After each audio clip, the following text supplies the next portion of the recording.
saat salam, setelah salam, dan doa ketika khutbah Jumat, apakah angkat tangan atau tidak? Baik. Yang pertama, doa dalam salat yang dikabulkan ada empat keadaan. Ada empat keadaan dan dalilnya sahih. Yang pertama saat berdiri, hadisnya qudsi bahkan. Saat berdiri. Ini jangan main-main dengan ini. Ini yang paling hebat ya. Hadisnya qudsi. Saya percepat saja. An Abi Hurairah radhiyallahu anhu qala. Dari Abu Hurairah, semoga Allah meridai kepadanya, beliau menyampaikan. Perhatikan, saya langsung kepada matan hadisnya. Idza qala al-'abdu, ya, qussimatis shalah baini wa baina 'abdi. Kata Allah, kata Rasulullah, qala Allah azza wa jalla, Allah berfirman dalam hadis qudsi, qussimatis shalah atau qassamtu shalah baini wa baina 'abdi. Saya bagi dalam salat hak dan kewajiban antara aku dengan hambaku. Idza qala al-'abdu, kalau hambaku membaca dalam salatnya alhamdulillahi rabbil alamin, qala Allah azza wa jalla, dijawab oleh Allah, hamadani 'abdi, hambaku sedang memujiku. Wa idza qala al-'abdu ar-rahmanir rahim, kalau hamba kemudian berkata ar-rahmanir rahim, qala Allah azza wa jalla athna 'alayya 'abdi, Allah langsung menjawab, hambaku sedang menyanjungku. Wa idza qala al-'abdu maliki yaumiddin, kalau hambaku berkata maliki yaumiddin, qala Allah azza wa jalla majjadani 'abdi, Allah langsung merespon, hambaku sedang mengagungkanku. Perhatikan betul kalimatnya. Kalimat yang pertama ini, kata para ulama, memberikan kesan, kalau kita sedang baca Al-Fatihah dalam solat, sedang berdiri, rasakan kita sedang berdialog dengan Allah, bukan bacaan biasa. Karena itu turun hadis di Muslim nomor 97, yang di Arba'in nomor kedua posisinya. Ada ihsan, masjidnya Al-Ihsan. An ta'budallaha ka'annaka tarahu, fa illam takun tarahu fa innahu. Jadi kalau kita sedang beribadah kepada Allah, rasakan seakan-akan bersama Allah, berdialog. Kalau kita tak mampu menatapnya, yakinkan saat beribadah Allah mengawasi kita. Itu ada jawaban. Yang paling hebat, perhatikan. Wa idza qala al-'abdu, ini poinnya. Kalau hamba sedang berkata iyyaka na'budu, perhatikan rumusnya ya. Wa iyyaka nasta'in. Ya Allah, kami jadikan aktivitas kami sebelum salat sebagai ibadah kepadamu. Jadi sebelum salat itu nanti antum zuhur salat ya. Sekarang niatkan ibadah, nanti makan niatkan ibadah, minum ibadah, pulang ibadah. Kalau ada hamba yang seperti itu, wa iyyaka nasta'in, dan sekarang kami punya permohonan, hanya kami mohonkan kepadamu. Kenapa kalimat iyyaka nasta'in ini muncul? Karena ini perintah di Quran saat dalam fikih salat, Al-Baqarah 45. Perhatikan, bagi orang-orang yang punya persoalan sebelum salat, wasta'inu bis-sabri was-salat. Kenapa kita dipanggil oleh Allah lewat salat? Itu bukan hanya tuntutan fikih semata. Allah sebetulnya ingin menyelesaikan segala persoalan yang kita bawa sebelum menghadap kepadanya. Seakan-akan ketika mengatakan hayya 'alas shalah, sini salat, punya masalah apa? Punya problem apa? Punya kesulitan apa yang akan diselesaikan? Ya. Karena itu dalam panggilan adzan setelah hayya 'alas shalah apa? Hayya 'alal falah. Kalau orang salat pasti bahagia karena masalahnya selesai.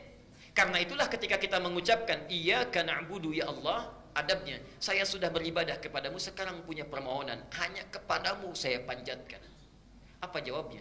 Hadza baini wa baina 'abdi. Inilah komitmen antara aku dengan hambaku. Wali 'abdi, perhatikan kalimatnya. Wali 'abdi, dan untuk hambaku yang telah menjadikan aktivitasnya sebagai ibadah itu, masa'ala, apapun yang engkau minta saat ini aku akan berikan. Aku akan berikan.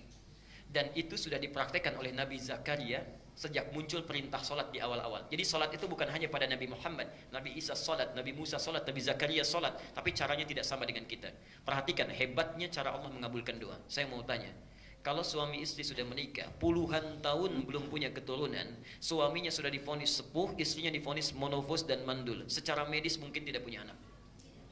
Secara medis mustahil punya anak. Nabi Zakaria bangun, masuk ke mihrabnya. Ali Imran surah 3 ayat ke-38 dan 39. Perhatikan. Dalam salatnya berdiri itu meminta kepada Allah. Hunalika da'a Zakaria rabbah. Di mihrabnya Zakaria bermohon kepada Tuhannya. Apa doanya? Qala rabbi habli min ladunka dzurriyyatan thayyibah. Duhai Allah, saya sudah berusaha mendapatkan keturunan, berobat sana sini enggak dapat-dapat. Sekarang saya pasrah hanya meminta kepadamu. Innaka sami'ud du'a. Sungguh hanya Engkau yang pasti mendengar doa saya. Tidak menunggu lama, doa selesai dipanjatkan, langsung muncul ayat 39. Fa, tidak pakai waw, tidak pakai thumma. Fanadathul malaikatu. Maka tiba-tiba datang malaikat setelah doa dipanjatkan, menyeru. Perhatikan.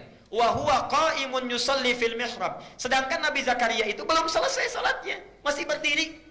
Masih berdiri dalam salatnya, baru selesai berdoa, malaikat langsung turun. Annallaha yubashshiruka bi Yahya. Anda dapat kabar gembira, Allah memberi kabar kamu akan punya anak. Langsung bahkan namanya dari Allah Yahya. Artinya hidup yang mustahil menurut medis bisa lahir. Bayi yang hidup dari rahim perempuan yang monofos dan mandul, kata Allah hidup dia. Saking bingungnya Nabi Zakaria sampai nggak percaya. Kok bisa ya? Padahal awalnya minta, setelah dikasih kok bisa katanya. Qala anna yakunu li ghulamun wa qad balaghani al-kibar wa imraati aqir. Ya Allah, kok bisa saya punya anak padahal saya sudah sepuh katanya. Istri saya pun sudah monofos dan mandul, coba berikan tanda dan seterusnya. Artinya, kalau orang benar salatnya, dalam berdirinya meminta kepada Allah, itu sudah ditunggu. Mau minta apa? Pasti dijawab itu kalau mintanya benar. Pertanyaannya sekarang, maaf, Bapak Ibu, kalau Allah sudah meminta seperti itu, apapun dikabulkan, mau minta apa? Yang belum punya motor minta apa? Yang belum punya mobil? Minta mobil. Sudah punya mobil minta? Yang belum menikah minta? Yang sudah punya istri minta? Oh, minta istri lagi. Bapak Ibu minta anak, Pak. Bu, tolong tandain Bu ya, sebelah sini tadi bapaknya nih. Mungkin ibunya ada di belakang. Perhatikan, karena itulah saat berdiri diberikan oleh Allah satu tawaran. Kalau dibacakan, diberikan apa yang dibutuhkan. Mau nggak? Itulah ihdinas siratal mustaqim. Tunjukkan kami ya Allah solusi terbaik dari masalah yang kami miliki. Maaf, ihdinas siratal mustaqim itu arti yang tepat bukan tunjukkan kami jalan yang lurus. Itu bahasa kiasan, nggak pakai oh Bu, itu bahasa kiasan. Ihdina dari kata hudan, hidayah, itu solusi dari persoalan yang dihadapi. Jadi punya masalah apapun, solusinya ya Allah tolong berikan. Siratal mustaqim itu kata kiasan, majas dalam bahasa Arab, yang mudah tidak sulit prosesnya. Jadi berikan solusinya tapi mudah. Jadi ketika kita meminta dalam sholat, itu minta ya Allah, saya punya masalah, tolong berikan. Diberikan oleh Allah satu bacaan, dibaca. Jadi yang punya masalah di rumah tangga, diberikan solusinya. Yang punya masalah di pekerjaan, diberikan solusinya. Dan itu bukan solusi biasa. Siratal ladzina an'amta alaihim, nikmat. Ghairil maghdubi alaihim, Allah tidak murka dengan apa yang dikerjakan, waladhdallin, dan tidak tersesat dalam mengerjakannya, mudah dikerjakan. Jelas sampai di sini? Baik. Yang jadi persoalan, kalau sudah dikasih cukup tidak? Kadang-kadang diberi pun masih ingin yang spesifik. Saking sayangnya Allah kepada kita, diberikan kesempatan kedua setelah baca Al-Fatihah, diminta memilih surat-surat yang sesuai ayatnya dengan keperluannya, dari Al-Fatihah sampai dengan An-Nas. Yakinlah semua ayat Quran itu solusi persoalan hidup kita. Itu sudah tegas disampaikan, bahasanya hudan. Lihat tadi Al-Baqarah 185. Syahrul Ramadan alladzi unzila fihi. Di bulan Ramadan Quran diturunkan. Apa fungsinya? Hudan. Hudan. Solusinya disebut hudan, memintanya disebut ihdina. Nah, orang Islam saking sayangnya Allah kepada mereka, dipaksa supaya dapat solusi itu lewat salat. Al-Baqarah ayat kedua dan 3. Dzalikal kitabu la raiba fi hudan. Yang di ayat 185 linnas, untuk manusia. Jadi kalau ada orang yang mau baca Quran dapat hidayah. Tapi orang Islam dipaksa supaya dapat solusi itu lewat salat. Perhatikan, siapa orang yang dapat hidayah itu? Muttaqin itu alladzina yu'minuna bil ghaibi wa. Jadi sholat itu sebetulnya supaya memudahkan Allah menyelesaikan persoalan kita. Silahkan pilih kalau ingin spesifik dari Al-Fatihah sampai dengan An-Nas. Ada ayatnya sesuai dengan keperluan kita. Misal, mohon maaf, yang punya persoalan rumah tangga, An-Nisa 34 misalnya sampai dengan 36. Ustadz suami marah-marah terus, ayat 19-nya. Ustadz istri saya cerewet, gak mau nurut pada yang baik-baik, ayat 34-nya. Jadi ketika tahajud pisah kamar itu, suaminya baca 34, istrinya 19 terus itu ya. Begitu, subhanallah. Anak-anak gak bisa bagaimana mengarahkan supaya soleh. Lihat Luqman 13 ayat 13 sampai 19. Ustadz kalau anaknya banyak bagaimana? Yusuf pindah. Ustadz pekerjaannya susah saya ini, bagaimana supaya dimudahkan? Al-Isra ayat 79 sampai 82. Ustadz mudah tapi datang lagi banyak. Al-Insyirah, semuanya ada di situ. Tinggal kita bacakan. Masalahnya nggak hafal. Jadi dari subuh sampai isya yang dibaca itu lagi. An-Nas lagi. Pantas mimpinya ketemu jin terus, itu yang dibaca. Yang jadi persoalannya. Jadi pertama saat berdiri itu caranya. Jadi kalau ibu bertanya atau bapak bertanya dari kertas tadi, artinya siap menghafalkan ayat Quran. Hadir malam Jumat, nanti kita berikan gambarannya. Yang kedua saat ruku, Tapi dalam ruku nggak boleh baca ayat Quran, ya. Cukup mintakan. Baca doa yang sunnah dulu, bisa pilih banyak doanya. Subhanakallahumma bihamdika Allahumma ighfirli, atau subhana rabbiyal azim, atau subhana rabbiyal azim wa bihamdi, dan sebagainya banyak. Silakan setelah itu mintakan dalam hati kita atau membaca doa yang seperti Nabi contohkan. Silakan buka buku sifat salat Nabi, banyak di situ doanya, ya. Yang karya Ibnu Qayyim Al-Jauziyah, yang karya Syekh Muhammad Nasiruddin Al-Albani, yang karya Syekh Sya'rawi, banyak buku sifat salat Nabi, ada penuntun di situ. Yang ketiga, saat sujud, ini yang paling utama. Perhatikan hadis Ibnu Abbas. Innama aqrabul 'abdi min rabbih wa huwa sajidun fa'aktsirud du'a. Tidak ada keadaan paling dekat antara hamba dengan Tuhannya kecuali saat sujud. Karena itu perbanyak doa saat sujud. Bukan hanya sujud yang terakhir, tapi dalam setiap sujud, ya. Kenapa disebutkan sujud yang terakhir? Ini sebetulnya ada pesan penting di situ. Maaf, sekaligus saya sempurnakan. Nabi itu rindunya tertumpahkan dengan Allah dalam dua keadaan. Satu, saat datang wahyu. Kalau wahyu datang, senangnya luar biasa, lepas rindu dengan Allah itu. Pernah wahyu tidak turun 6 bulan berturut-turut, sampai bingung luar biasa, gelisah. Sampai kadang-kadang naik ke bukit mau turun lagi. Kata orang kafir Quraisy itu, Muhammad sudah gila tuh, ditinggalkan oleh Tuhannya. Tiba-tiba turun 2 surat sekaligus, Ad-Duha dengan Al-Insyirah. Wad-Duha, hei Muhammad, demi waktu duha yang menjamin engkau bahagia dalam kehidupan. Wal-laili idza saja, ataupun saat keadaanmu seperti gelap gulita, seperti malam yang dikelilingi oleh kegelapan. Ma wadda'aka rabbuka wa ma qala. Yakinkan dalam keadaan suka dan duka Tuhanmu tidak pernah meninggalkanmu, atau engkau dikatakan sebagai orang yang gila, dan seterusnya. Turun wahyu, senang lagi Nabi. Atau yang kedua, saat sedang sholat. Di saat sholat itu subhanallah, sudah rindunya dengan Allah itu tertumpahkan saat itu. Karena itu Nabi, jangankan yang wajib, yang sunnah itu kakinya bisa sampai bengkak-bengkak. Saking nikmatnya melakukan pertemuan dengan Allah, saking nikmatnya.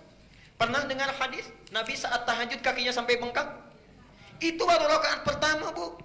Rakaat pertama, Aisyah sampai nangis-nangis itu melihat itu, ya. Rakaat pertama, padahal yang dibaca, Pak, cuma 3 surat itu. Al-Baqarah, Ali Imran, An-Nisa. Itu Rasulullah.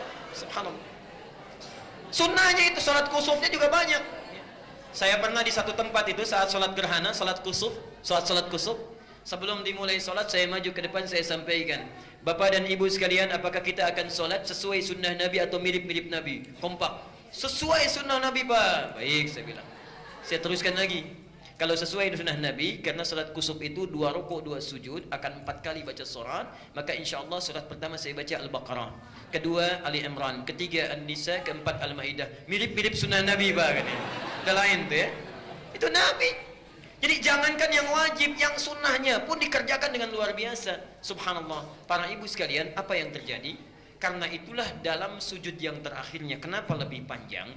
Karena sulit lagi menantikan pertemuan dengan Allah, walaupun waktu yang ditunggu cukup singkat.